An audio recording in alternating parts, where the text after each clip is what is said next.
Welcome to Wine Soundtrack USA. Listen to the passion with which producers narrate their winery and their world in 30 answers. Discover their stories, personalities, and passions. Hello, friends and listeners of Wine Soundtrack. This is Allison Levine, and today I'm with Karin Steinwacs of Buttonwood Farm Vineyard and Winery in the San Ynez Valley.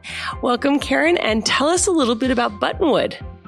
Oh, welcome. Thank you. Buttonwood is a lovely 106-acre farm right outside of the lovely town of Solvang, the Danish capital of America. And we grow wine, but we also grow peaches and pomegranates and olives and just about everything for the table. The vineyard is one of the venerable vineyards here in the San Ynez Valley, planted in 1983 on its own roots. And we grow mostly Bordeaux varietals there with a little bit of Rhone thrown in for fun things like our rosés. And we basically grow everything on the table. Fascinating. And so how much wine are you producing each year? Depending on Mother Nature, usually between 8,000 and 10,000 cases a year. And what markets can we find Buttonwood in? Mostly California. We just opened up Florida. We're big in Minnesota. I don't know. I guess given a polar vortex, they probably need to drink a lot of red wine there. Arizona, and some in Wisconsin. So just a few targeted markets. We go where our friends and family are. So tell me, as a wine drinker or a winemaker, what is your first memory relevant to wine? I can't remember now. It was Blue Nun because I was raised in upstate New York and we were skiing and you had to have something to keep you warm. And Blue Nun was the beverage of choice for skiing in upstate New York at that time. And then I quickly graduated into Matuse and Black Tower. And then there was Boone's Farm.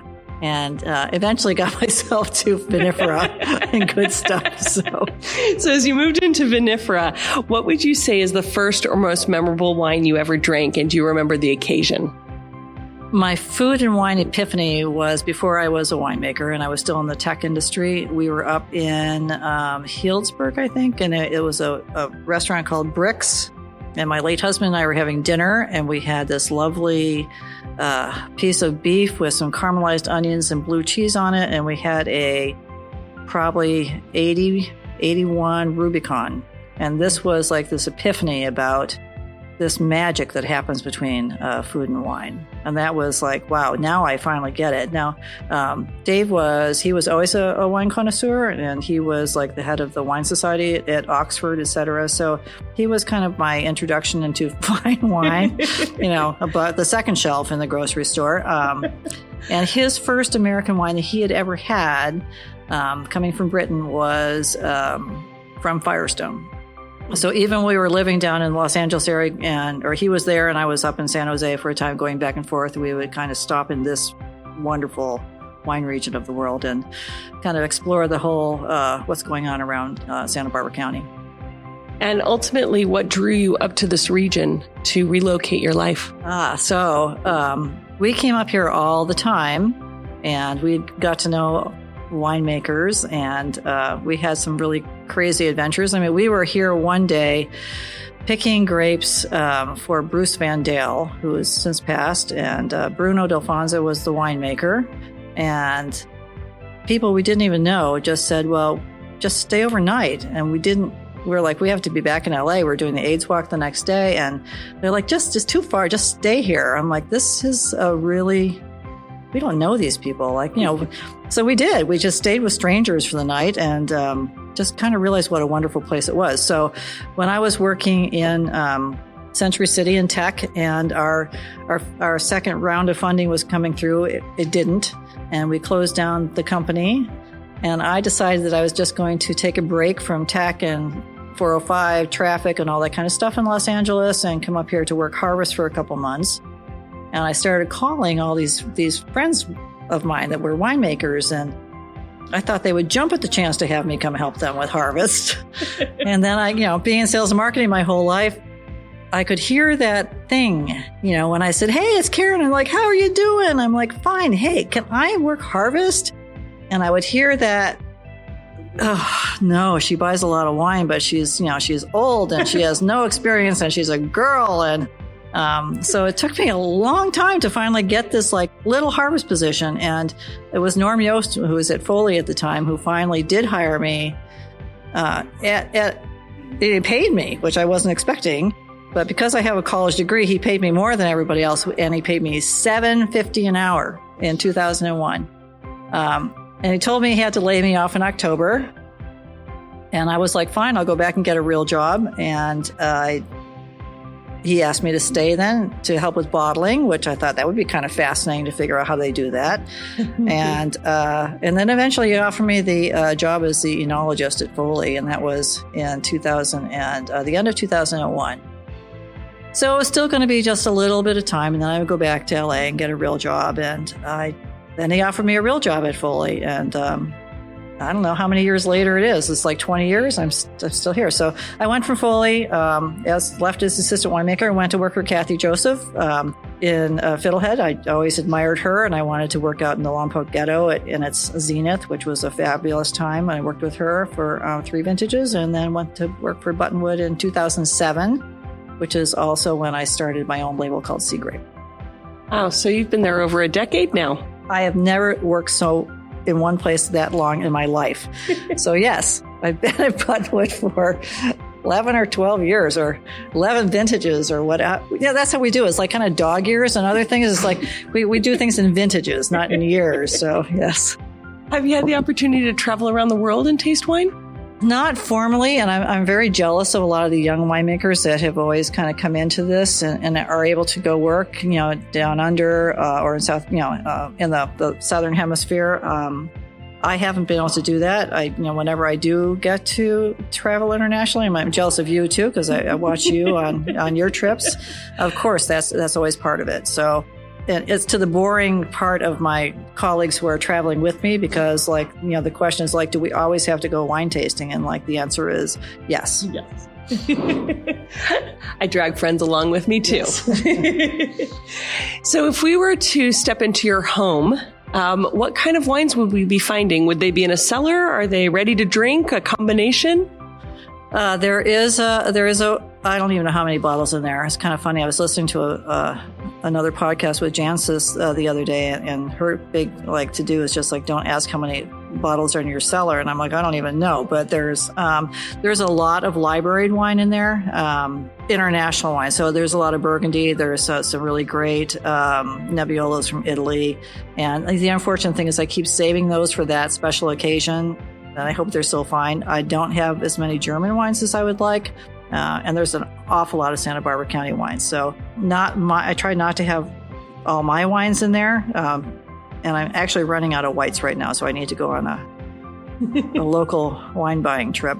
And I like, obviously I love the wines that we grow in this region. And the cool thing about here is you basically can have everything from Albarino to Zinfandel from Santa Barbara County, and it will all be made with excellence. So we have a pretty good range, but it's really fun to taste wines from other regions and to try to keep those in the cellar as well. Now, there are always the kind of funny things, like the people will come to my house and bring wine, and I don't want them to do that because I would rather they take wine because it burgeons. You can't drink enough of it. So some of those wines are somewhat interesting. I recently received a gift of some sticky pinks from Sierra Nevada area, which sticky pinks. Sticky pinks. Yeah. I'll wait till my mother comes to town, and that's what we'll do with those. I was going to ask you what wines from your cellar give you the most satisfaction. I'm going to guess not the sticky pinks. No, I love tasting. Because I love to have wine with food. So, those sublime things like, a nice Milan Bourgogne with some mussels, or if you get some of the Malbecs from South America that are just delicious, or even things that people don't, because at Buttonwood, I specialize in Sauvignon Blanc and Cabernet Franc. So, having wines from Cahors or having wines from the Loire, and just kind of comparing and contrasting how those taste by themselves as well as how they taste with a meal is really the most mysterious and fascinating thing really about wine. So in tasting all these wines around the world and also with the diversity of what's able to be grown here in Santa Barbara, do you think there's a such thing as a perfect variety? No, not at all. And I pay more attention to some than others, and that's just because they're little diva grapes. There's perfect times with perfect wines, but that's a point in time. Like if you're in Provence and you're sitting, at a table and it's this lovely summer day and you're with friends that you may have just met and you've got, some fresh tomatoes and a rosé. I mean, that's the perfect wine, right? If you're like I was in the Napa Valley and all of a sudden this gorgeous Cabernet comes out, this, blend comes out with this meal, then that's the perfect wine. So it's a particular point in time. Mm-hmm. What is your opinion, tough question here, about wine critics and scores? Oh, well, I like wine critics. I don't like, personally, they're usually, for the most part, pretty interesting people and fun to spend some time with. It's really interesting. Like we had this big conversation this week internally here in Santa Barbara about Sauvignon Blanc not getting any cred, right? It doesn't have any cred.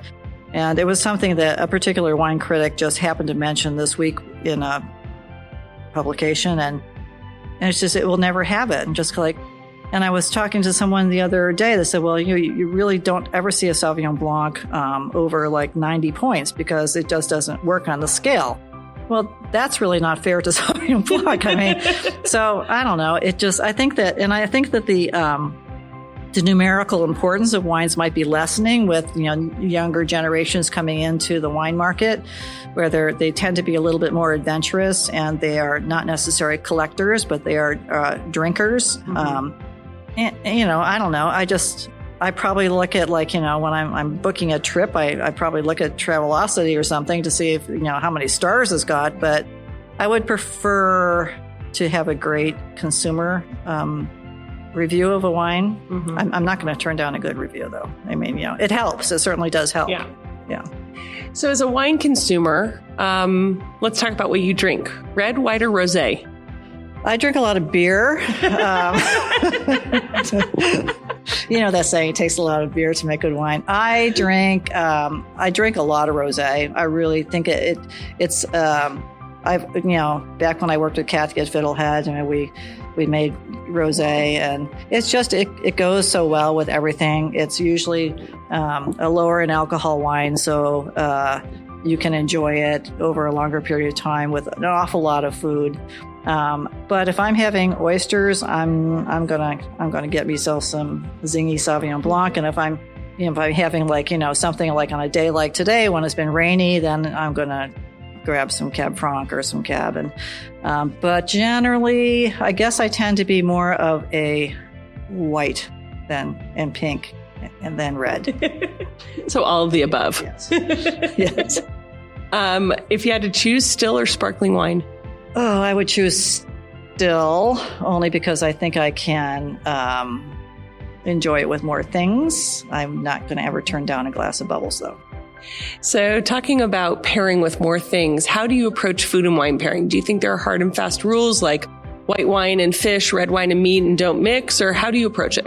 I don't think there are any rules, and I don't think there should be, and I think that it limits potentially amazing pairings. There are certain things that just work or don't work. I mean, it really goes down to the acidity in the wine and the food. So I think I'd rather pair on a tannin acid basis with the wine than I would with a color.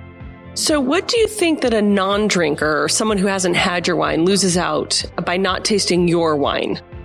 Well, I lose out.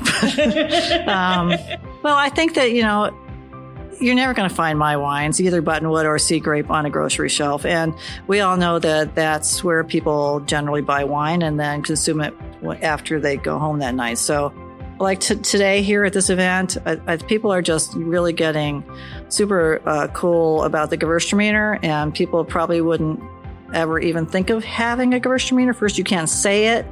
No one knows exactly what it is. And it's absolutely, I love it. It's so delicious. And it's so aromatic. And so people that are perhaps just getting into wine, they're going to love the aromatics of it, and they may think that they want something that's a sweet wine, and it's not, but it's got so much fruit in it that I think they're going to enjoy it. So it's just trying to be a little bit adventurous, I think. And but it's not easy to get my wines. I mean, Buttonwood wines are distributed, so you'll find them in places. Sea grape wines are generally mostly available online, so you have to kind of plan ahead, which is unfortunate. So basically, anyone who hasn't drunk your wine is losing out unless they seek it out. Well, it's, I don't want to be like that person, but I wish everybody would try it. Yeah. And, it was just, and I'm okay too if people aren't happy with the wine, because either you like it or you don't. I mean, you're not going to hurt my feelings if you don't like it. And I would prefer that people that don't are a little bit kinder about it than, doing something like yuck, but, there are certain preferences in wine, and people are going to learn about wine as they evolve too. Just like I started with Blue Nun, and, now I probably couldn't drink that. Probably couldn't, but certainly wouldn't. Maybe not. I should try it again. But, there's going to be something. And I don't care. I mean, just drink wine. It's good for you. If we all get around a table and drink wine together, we're going to solve all this political mess we're in. Everybody's going to learn how to like each other. Peace will ensue. It'll be good. So if space aliens were to land on your property, which of the wines from your cellar would you want to present them? Are they good aliens or bad aliens? That's up to you, but I'm going to assume good aliens. You're going to want to give them something good from your cellar, from your winery. Well, let's see. We would start out with, I would kind of like aliens. So we would probably have a nice Sauvignon Blanc to cleanse our palates and get to know each other. And then we would probably have a Bordeaux blend, which is called, from Buttonwood, it's called Trevin. It's a blend of Cabernet Franc, Cabernet Merlot, and Malbec. And then we would finish with a late harvest Syrah. These are lucky aliens. They just got a whole menu of wines. Yeah, well, you shouldn't just have one. So we say that every vintage tells a different story. Do you think that there are more things that repeat themselves each year or differentiate themselves from vintage to vintage? They have.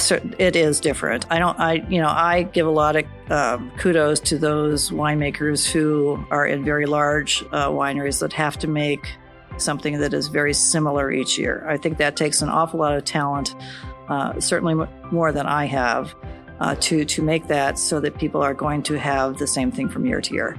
Our vintages have been up and down crazy, and like 15, where 15 was great out in Santa Rita Hills, and it was like more difficult here where we had a really small harvest. Last year was just like, kind of big and bountiful, and kind of like it was just this like, I don't know, it's kind of like a blousy type of thing so far.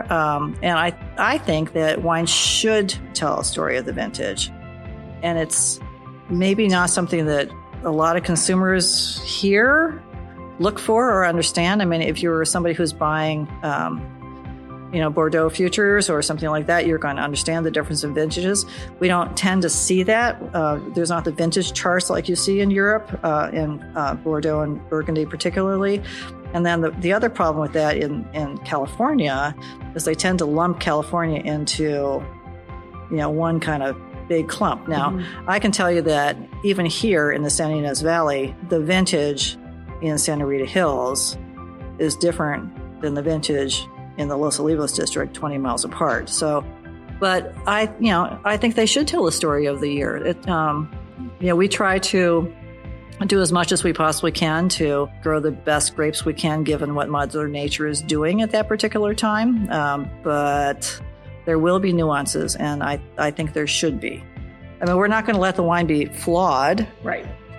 But sometimes it's going to be a little bit more lean than years when it's going to be very, crazy, bountiful. Do you look for any predictors or signs that are going to tell you what a harvest is going to be like? Well, the first thing we look for is we know when harvest is going to start around here is when the tarantulas show up. So when the tarantulas finally show up, then we know harvest is coming. And we love the tarantulas, so I know that sounds weird, but I know they don't. They're just boy tarantulas looking for girl tarantulas. That's all. We start I learned my lesson last year. So 2018 started out kind of normal. Bud break was in normal time. Things looked fine. We had the hottest July on record. Things were still kind of going along. They got used to that heat. We didn't have any heat spikes, so we didn't have this, kind of pick or don't pick type of thing. But then it just kept dragging and dragging and dragging on. And I pick, I generally, for the past couple of years, have picked Sauvignon Blanc in August.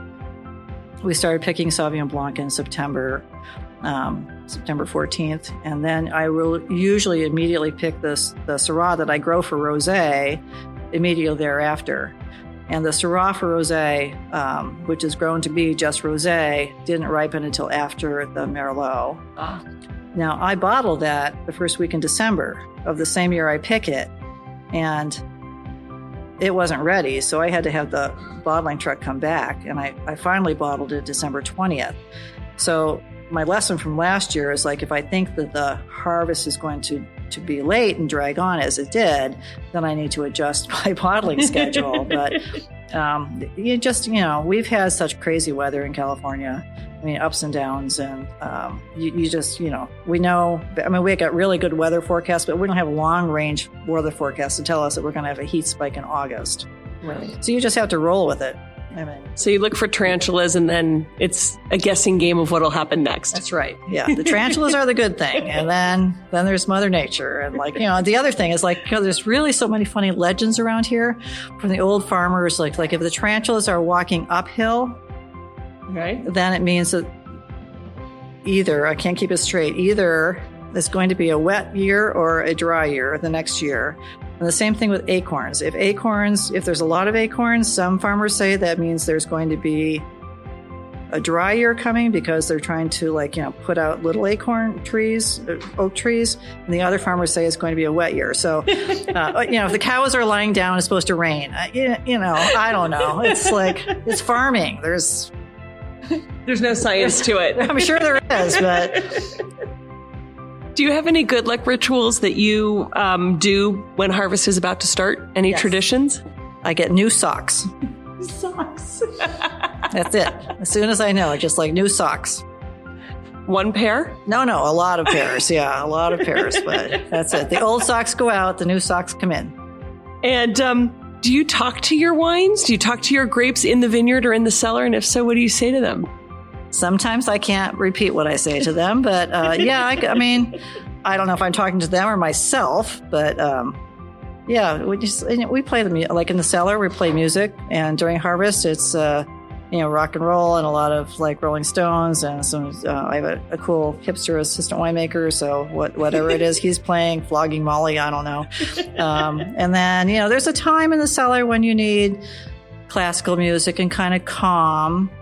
And then if I want to be by myself in the cellar with the barrels, I put opera on and everybody runs out and it's just me and the wine. So the music really kind of sets the tone for the wine to sort of chill in. Yeah, I mean, they're alive, right? I mean, this is something it's a living thing. It's not just a liquid. There's stuff going on at the whole time. So I think it makes a difference. In the vineyard, we have a really cool soil consultant, Stan Kadota, who is he does talk to the vines. He's also a douser, so he goes out and sees what the energy of the vines is. And we pay a lot of attention to the energy of our vines, and we can kind of tell that by the color of the leaves, the color of the stems and everything, as to how well they're doing. And we will make sure we're not going to spray anything synthetically or anything, but we do a lot of checking in with the vines to make sure they're pretty happy. So when you're not working, how do you spend your free time? When am I not working? Weirdly, gardening is kind of the thing. And just you would not think that I would want to go and pull weeds after I've been in a vineyard all week, but that's kind of the thing. that. I do a lot of, I love, like in a rainy day, it's just great to curl up with a good book and just kind of chill out. A lot of cooking. There's an awful lot of cooking going on. So. And if you were planning a really romantic evening, what wine would you be pulling out? There's still some of that old Rubicon in there, and which we've collected. Something older for sure. And I like older Chardonnays too. I think they're quite delicious. A long time ago, we ended up stuck in a snowstorm in Chablis, and I probably have some of those, and I bet you they're just absolutely wonderful. Probably start with a good martini. Yeah. So, what would you say is the best piece of advice you've ever received?